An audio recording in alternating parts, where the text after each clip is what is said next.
Africa Trade and Investment Summit held in Lagos this week to reawaken consciousness in continental trade investments and innovations under the Africa Continental Free Trade Agreement of the African Union. Efyong Ekop covered the investment summit.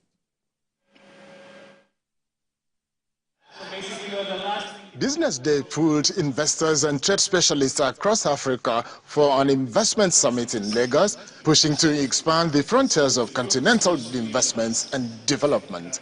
Business Day thought it twice this time around to put together investors and those who understand businesses in Africa, not just in Nigeria. We invited some people who are ambassadors, some people who have been doing businesses in Africa to come and showcase the businesses in Africa.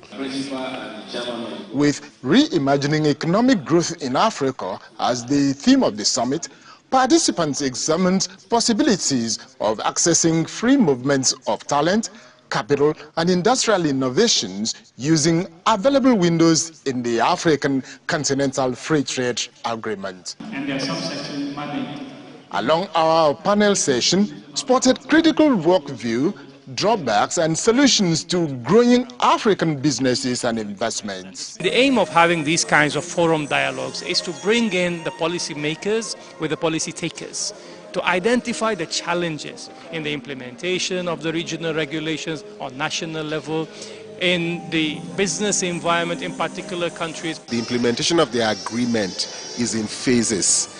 And even the participation of most countries like Nigeria, it's gradual. So I think it appears slow, but there's certainly a willingness.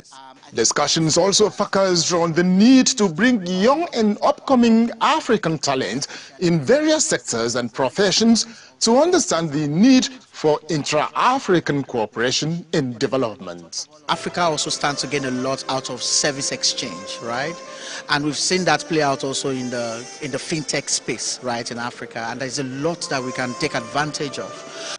It was agreed among the participants that African investments and business growth must have long targets and achievement deadlines. Sustained interest in business innovations are key. Efyong Ekop, TVC News, Lagos. Agro dealers are a pivotal link between producers, suppliers of agro